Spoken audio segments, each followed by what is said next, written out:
But today we'll be going out and about again, doing Amazon FBA with £150 and seeing where we get. We've already tried a similar journey where we started Amazon FBA with £100. Check out the video just up there. So throughout this video, we'll be doing retail arbitrage, so going out to shops to buy deals. We'll be showing you the types of fees involved with Amazon FBA, how much you need to actually get started, and showing you some products that we actually buy. So let's go and find some products. We've just arrived in Asda. We're going to do some retail arbitrage sourcing and see what we can find. Are you excited, Joe? Very excited. Where are we going, Dan? Asda. I already said that. Oh yeah. Played the footage.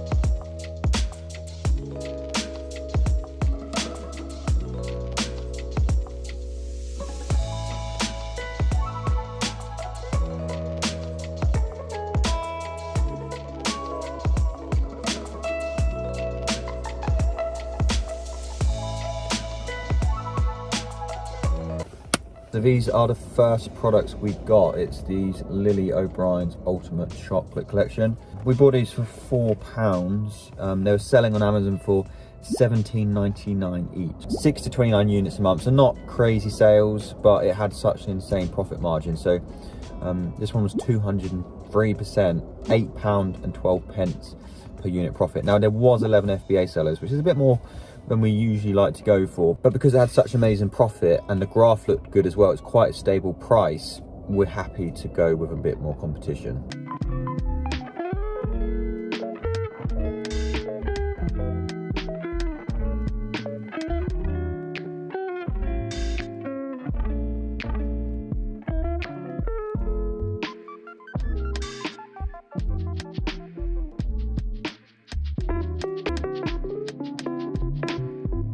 Here's the Profitl extension. We'll make it pop up again. So this one sells for £24.89. We was buying each of these for £2.50. So one pack would cost us £10, wouldn't it, Dan? It would. So that's quite a nice difference. Buying for £10, selling for £24.89. Sales, 31 to 89 units a month. So decent sales, good reviews, 84 reviews. Really healthy profit. Return on investment, 81%. Estimated profit per unit, £8. Oh. And 11 pence. Thank you, Dan. Oh. 10 FBA sellers, a little bit on the high side for us, but with this profit, it can be worth it.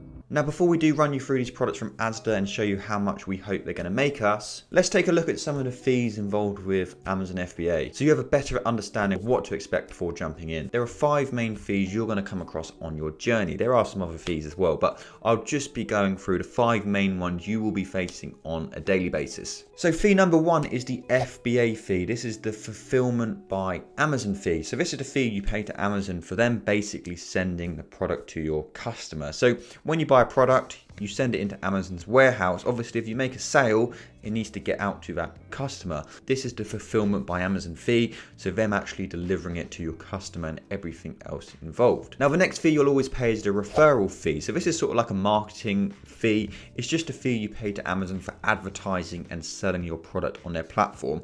So you pay this whether you're doing FBA or FBM, which is fulfilled by merchant. So that's where you send the product out yourself. You must pay this fee to Amazon, and it varies across the category. Each category will have their referral fee, and it's based on how much you sell the product for. Next up, you have VAT on fees. So this is only if you're a UK customer, but Amazon will be charging you VAT on their fees. Now, if you're not VAT registered, you don't have to pay this, but they won't tell you that. You can apply for VAT exemption, and this will mean Amazon will stop charging you 20% VAT on your fee, so we would really recommend to apply for that. Obviously, if you are VAT registered, then you will have to pay this, but if you're on the standard rate, for example, you will be able to claim this back anyway. We'll go through more about that in another video. And then your 4th fee, your Amazon subscription. So to have an Amazon account, there are 2 types you can have. You can either have an individual account or a professional account. Now, with a professional account, which is what you need for Amazon FBA, this costs £25 a month plus VAT, so £30 a month. You do need this, it is really important. And for the cost, it is worth having for what you get access to with Amazon FBA. And then the 5th and final main fee you're gonna face, your actual postage into Amazon. So obviously, once you buy a product, you need to get it there. So most people will use UPS, which is Amazon's partnered shipping. It is incredibly reasonable. They don't charge much at all, but it is a fee you do have to bear in mind when dealing with Amazon FBA. So So the first product we found were these toothpastes. We had to combine 4 of these into one single unit. So we purchased 24 of these in total, which would mean we could have 6 individual units. So the cost for all of these was £60. With the sale price of £24.89, we expect it to bring us back £149 in sales, and the estimated profit was £8.45 per unit. So that would give us a potential profit of around £50.70. Now obviously it is likely to be a bit lower than that, but we can only go off the current prices right now. So the next product we found from Asda was these Lily O'Brien chocolate. We purchased 6 of these in total, and it cost us £24. As you can see, selling 6 to 29 units a month, and it was selling on Amazon for £17.99. So a really nice price difference on this one. There was more FBA sellers than we like, 11 FBA, but the thing was with the profit and the ROI, so 203% ROI, meaning £8.12 profit per unit, it was worth going for. So we expect this one to bring us back about £107 in sales, and with our 6 units, about £48.72 in profit. Now, what do we actually use to analyze these products? We can help you out there. We use Profitl. So that is what we do. We are a deal analyzer, and we do have an exclusive YouTube discount code. So if you were looking to start your Amazon FBA journey and you did want to save yourself some money on your subscription, I will make it pop up just here. It will save you 20% on monthly plans or 5% on yearly plans. So make sure to take that down, and you can use that when you are ready to get started on your FBA journey. But with that, let's get back into it and see what we found in Tesco.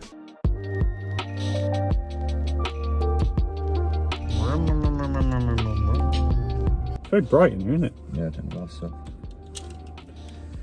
I can't see. Tesco. We're going there now. We're at Tesco now. Gonna find some deals.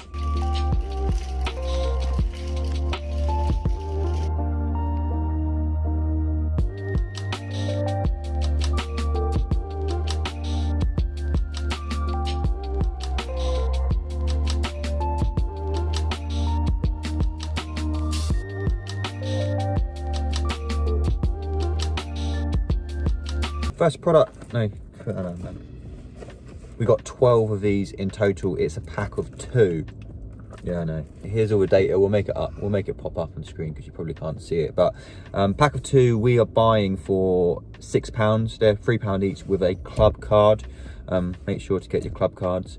Club card accepted. 31 to 59 a month, so not too bad sales. It's selling on Amazon for £12.56, giving us a profit of £2 and 1 pence, return on investment of 33%.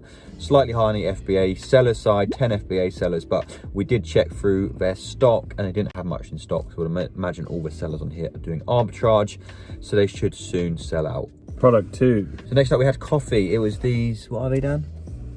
Taylors of Harrogate coffee bags. So this was another multi-pack. It's always good to try and find multi-pack deals. We did spend quite a lot of time in the food section, usually obviously being in the supermarket. There's a lot of good deals. People will pay more money for a multi-pack for some reason. Rather than heading down to Tesco or Asda themselves, they will happily pay more money on Amazon. It's just the way it works. So this listing is £11.40, so £1.25 each with a club card, meaning 2 was £2.50. We purchased 14 of these in total. Not huge sales, only 6 to 29 units a month, but it had an amazing return on investment, 166%. £4.16 profit per unit, so really good. Slightly higher FBA sellers, but like we mentioned earlier, with profit this good, return on investment this good, you can go for products with more FBA sellers. Usually our absolute cap would be 15. Ideally we want less than 5 to 10 we will go for. Under sort of 10 to 15 we are a little bit careful of, so we always check the amount of stock our competitors have as well. So next up we have these Lindt chocolate, and these we were purchasing for £1.50. The listing on Amazon was £9.31. We'll make the data set pop up on screen like always. Crazy return on investment on this one, 303%, giving us £4.54 profit per unit. So we're spending £1.50 to get £4.54 back, which is quite insane. The best thing about this one is only 3 other FBA sellers. I know, Dan, only 3. So not too much competition at all, so we can be pretty confident we can send these in and get them all sold as well. Would you like a chocolate? The first one we bought in Tesco's were these Bendix chocolates. These was another multi-pack, so it was a pack of 2. So we purchased 12 of these in total, meaning we would have 6 individual units. So we spent £36 on them. So as you can see from the extension, it was selling between 39 to 59 units a month, so decent sales, selling on Amazon for £12.56. So it cost us £6 and return us £12.56. Now this profit wasn't as good as some of the others, only £2.01 and 33% ROI. Now this one did have slightly more FBA sellers than we like, 10 FBA sellers, and the profit wasn't quite as good, so it was only returning us 33% ROI, meaning £2.01, but we thought it was worth still going for. The competitors didn't have too much stock, so they should sell out quite quickly. So a quick breakdown: costs £36 for all of these. We should get back sales of around £75 and a profit of about £12.06. So the next product we found in Tesco were these coffee bags, another multi-pack. It is always worth looking into multi-packs. The reason being they're always so popular on Amazon, and it's really easy to make really good profit using this method. So we purchased 14 of these in total, giving us 7 sets. So each set cost us about £2.50 each. They were £1.25 for one, so for a pack of 2 it was £2.50 each. So as you can see from the Profitl data, it was selling for £11.40, buying for £2.50, selling for £11.40, a massive price difference. There was a lot of FBA sellers, so 11 again on this one. Unfortunately, that was a common theme of our hunting. But we had such good profit on this, so 166% return on investment, giving us £4.16 profit per unit. So the figures for this one, the cost was £17.50 we spent in total. It should bring us back sales of around £79.80 and give us a profit of about £24.96. The final product we found in Tesco were these Lindt chocolates. We purchased 6 of these in total. Not loads of sales in this one, only 6 to 29 units a month, but there wasn't much competition, so there was only 3 other FBA sellers, which is always a good sign. It had amazing return on investment, so 295%, giving us a profit of £4.42 per unit. So these cost us £1.50 each, so our total cost for the 6 units was £9. It should return us sales of about £55.86 and a profit of about £39.70. So to summarise all these 5 products, our total purchase cost was £146.50. It should return us sales of £465 and our potential profit should be about £150. Now there is a good chance that our profit won't be quite that high. We may have to drop the price on a few of these, but we should easily end up with between £100 and £125 profit in total. There was 2 of these we needed to get ungated in as well, but that won't be a problem at all. And if you were interested in learning how to get ungated, make sure to check out our video, which we'll link just up here. When you do start your Amazon FBA journey, we do recommend to start with between £200 and £300 as a minimum. Obviously we spent about £150 on products today, but you of course have your other fees, so your software fees, any equipment you need, so you do need that little bit more just to get you started on your journey. It's not a massively costly business to get started with. Now that's all we have for you today. If you did want another video like this, just let us know in the comments, and if you have any questions, please put them in there as well. We try to answer all of the comments we do get. Make sure to like and subscribe as well. We post FBA videos every single Thursday. But thank you so much for watching, and we will see you in the next one.